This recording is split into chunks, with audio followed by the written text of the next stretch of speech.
Hello les amis, j'espère que vous allez bien. Nouvelle vidéo Planète Rock et cette fois-ci on va s'intéresser à quelques super groupes progressifs et autres. Alors, c'est parti.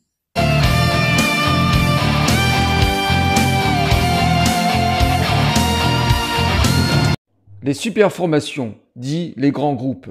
Alors, pour expliquer un petit peu ce que c'est qu'un super groupe, il faut imaginer plusieurs artistes, plusieurs musiciens emblématiques de grands groupes de rock qui se réunissent. Alors, faut jouer avec tous ces égos. On imagine un petit peu, par exemple, si on prend Jeff Beck, Jimmy Page et je sais pas moi, on va dire Alice Cooper dans le même groupe. Ben, en fait, ils ont tous des styles, ils ont tous une façon de chanter, une façon de jouer, tous différents. Il faut que la chimie opère. Alors, c'est pour ça qu'il faut jouer avec tous ces égos et des fois, ça donne des formations emblématiques, très carrées, très professionnelles. Et par moments, ça fait une espèce de brouillon mal écrit, et mal pensé. Voilà ce que je pouvais dire avec ces super groupes. Et maintenant, on va place à la vidéo avec une sélection de quelques groupes emblématiques. Commençons cette vidéo avec le premier super groupe, le groupe Asia. Asia est une formation qui est née au début des années 80, en 82 pour être plus précis. Alors, au sein de ce super groupe, on retrouve des membres du groupe Asia, Emerson Lake Palmer et King Crimson. Et ces membres s'appellent Geoffrey Donnertz, John Anton, Carl Palmer et Steve Howe dans la formation d'origine. Alors, ce premier album est très néo-progressif des années 80, très FM dans son choix de musicaux et c'est bien sûr entrecoupé surtout de l'influence de Yes et d'Emerson Lake Palmer surtout au niveau de la batterie. Et ce premier album est formidable avec pas mal de hits qui étaient sortis à l'époque à la télévision et sur les radios. Super grand groupe, premier album et premier chef-d'œuvre. Ensuite, on poursuit avec le deuxième album, toujours dans la même signature que le premier disque, toujours la marque de fabrique Yes, mais avec cette fois-ci John Anton beaucoup plus prononcé sur l'écriture de cet album et avec pas mal d'improvisation au synthé. Donc, deuxième album de Yes et petite perle dans la lignée du premier disque. Ensuite, on tape sur cet album, Astra. Cette fois-ci, Steve Howe quitte le groupe, remplacé par un autre guitariste. Alors, il faut savoir une chose avec Asia, il y aura énormément de changements de personnel entre 82 et jusqu'au début de la période John Penn. Il y aura beaucoup de changements de guitaristes surtout, et cet album est encore beaucoup plus marqué FM, beaucoup plus sur l'écriture de Donnertz et Wenton, donc beaucoup plus FM, beaucoup plus d'improvisation synthé et basse, mais cet album est très très bon. Je le place juste derrière les deux premiers. Ensuite, on arrive dans la période John Penn. Alors, John Penn est un bassiste qui vient plutôt du milieu hard rock. Et lui, ce qu'il a apporté, c'est cette énergie au sein de Asia. Donc, c'est une très bonne période pour ma part, en tout cas. Je sais pas pour vous, mais pour moi, je l'adore. Et c'est le tout premier album de la période John Penn. Alors, avec une rythmique, avec de la percussion digne des meilleurs groupes hard rock des années 80, et on retrouve toujours cette signature Yes, avec le retour de Steve Howe à la guitare uniquement pour cet album. Il partira juste après, et cet album qui me semble ça doit être le 4e ou le 5e album, excellent de bout en bout. Ensuite, j'ai sélectionné cet album sorti en 2000, toujours de la période John Penn. Alors cette fois-ci, on a l'impression quand on écoute cet album qu'on se retrouve dans un album de Yes. On est totalement dans l'improvisation, on est quasiment dans le chant à la John Anderson. musicalement, toute l'écriture ressemble à du Yes, à s'y méprendre.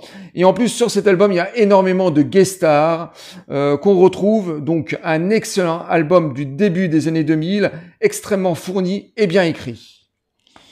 Et pour finir, je vais vous parler de cet album bien plus tard, qui est sorti au milieu des années 2000, avec le retour de la formation d'origine.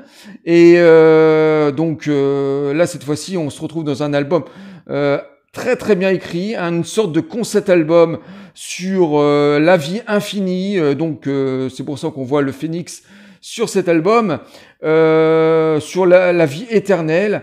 Et c'est extrêmement bien écrit. On retrouve bien sûr l'influence Yes, qui sera toujours la marque de fabrique d'Asia, mais pas seulement. Cette fois-ci, on est un petit peu dans le hard rock aussi. On est aussi dans la symphonie, parce que bon, il y a quelques pièces symphoniques, et c'est peut-être le meilleur album du retour de la formation d'origine d'Asia. Et voilà tout ce que je pouvais dire sur ce super groupe Asia. Et maintenant, le suivant. Poursuivons avec le super groupe Arena. Alors, Arena est un groupe des années 90 qui a été formé en 95 pour être plus précis. Et ce super groupe est composé de membres qui viennent de différents mouvements progressifs. Et ces groupes sont Pendragon, Marillion, IQ et d'autres musiciens, bien sûr. Et ces membres sont Mick Penter, Clive Nolan et John Mitchell, par exemple. Il y a énormément de musiciens qui vont se succéder au fur et à mesure de toutes ces années. Et le tout premier album, celui-ci, est le premier chapitre d'une trilogie. En fait, on va l'appeler la trilogie du Lion en cage. C'est comme ça qu'on le prononce dans le milieu progressif. Et ce premier album, c'est du néo-progressif purement et simplement des années 90, avec ses nappes d'électronique, ses solos de guitare à la David Gilmour, et ce chant très particulier des concept albums, ça raconte tous une histoire. Et ce premier album est très teinté Marillion et Pendragon, Mick Penter en chef d'orchestre avec Clive Nolan. Bien sûr, on peut pas l'y dissocier, en tout cas d'Arena. Et ce premier album est un premier et magnifique jet d'1 heure de pure merveille. Ensuite, forcément, on continue sur le deuxième album, donc la deuxième partie du Lion en cage. Et ce deuxième album, totalement inscrit dans l'écriture du premier album, ça me paraît logique. Toujours de l'improvisation, toujours des solos de guitare dans tous les sens, avec un chant magnifique, excellent deuxième album de cette trilogie. Ensuite, dernière partie de cette trilogie. Alors cette fois-ci, on est beaucoup plus dans le dépressif, on est beaucoup plus dans l'émotion en écoutant cet album. On est dans quelque chose d'assez mélancolique, je dirais aussi, mais la marque de fabrique est toujours la même, toujours beaucoup d'improvisation, toujours aussi néo, toujours aussi bien écrit et composé. Troisième et dernière partie de la trilogie. Ensuite, faisons un petit bond, cette fois-ci, au milieu des années 80 avec cet album. Et Arena a décidé, pour cet album, de changer de registre. Cette fois-ci, il tape un peu plus dans le métal. Donc, on aura un album beaucoup plus nerveux, beaucoup plus rythmé, beaucoup plus dans l'ère actuelle des années 2000. C'est un album que j'aime énormément, mais par la suite, malheureusement, tous les albums qui vont poursuivre avec cette nouvelle formation, parce qu'il y a des nouveaux membres qui remplacent la formation d'origine, ce sera des albums que j'aimerais beaucoup moins, pourtant dans le même style d'écriture, assez métal et assez néo-progressif, mais malheureusement, de ce segment-là, de cette partie-là du groupe, j'aime uniquement cet album. Et pour finir, j'ai sélectionné, bien sûr, forcément, le tout dernier album d'Arena.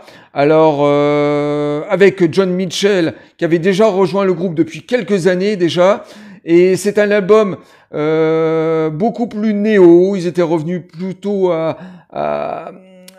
à l'idée de base du groupe, hein, plutôt néo et beaucoup moins métal, même si c'était un album assez enjoué, assez bien écrit. C'est un nouveau concept album et je vous conseille vivement ce tout dernier album d'Arena. Voilà, Arena continue à composer bien sûr des albums et sur ces quelques 25 années de formation, il y a eu une très bonne première période, une milieu de carrière plutôt sympathique et une fin plutôt, je dirais, en dents de scie avec quelques bons trucs, mais dans l'ensemble avec des albums assez oubliables. Et maintenant, on passe au tout dernier groupe.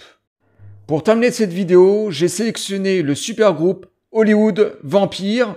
Alors Hollywood Vampire est un super groupe formé par un acteur, Johnny Depp, parce qu'il faut savoir une chose, c'est que Johnny Depp a toujours été passionné de rock depuis sa tendre enfance, guitariste à l'adolescence, et il s'est lancé sur le plan professionnel et dans la musique assez tardivement, il y a 7 ou 8 ans à peu près, et autour de lui, il a réuni bien sûr des grands noms du hard rock, comme le guitariste Joe Perry d'Aerosmith et le grand chanteur emblématique Alice Cooper, qu'on ne présente même plus. Et parlons tout de suite du premier album. Alors, premier album, Hollywood Vampire. Alors, c'est un super groupe de covers. Ils reprennent que des chansons emblématiques des années 60, 70 et jusque dans les années 80, qui remettent bien sûr à la sauce hard rock. Et ça donne un groupe très professionnel, très bien enjoué, avec un Alice Cooper au chant et aussi un Johnny Depp en deuxième plan au chant aussi. Alors ça donne un album très construit, très professionnel, avec ses lots bien sûr de solo de guitare et de batterie. Voilà, c'est très calibré et c'est très enjoué. Et pour finir, on va parler de ce deuxième album parce que bien sûr c'est une formation qui a fait très peu de disques pour l'instant et malheureusement avec les problèmes de Johnny Depp, il n'y en a pas eu d'autres depuis. Donc peut-être dans le futur maintenant que tout ça est résolu. Et en tout cas, ce deuxième album est beaucoup plus construit que le premier album, beaucoup plus enjoué aussi. Alors c'est toujours composé de covers, de reprises, mais cette fois-ci avec des compositions originales de Joe Perry et d'Alice Cooper, bien sûr coécrit par Johnny Depp, et ça donne un album beaucoup plus intéressant et beaucoup plus enjoué, une petite merveille. Ben voilà, on a fini cette vidéo où on parlait des super groupes. Alors j'ai fait qu'une petite sélection de seulement 3 groupes. Il y en a bien d'autres qui existent, mais je ferai peut-être une deuxième vidéo pour vous parler de quelques autres super groupes. Et maintenant, j'ai juste à vous dire à très bientôt les amis pour une nouvelle vidéo Planet Rock. Je vous dis bye, à bientôt.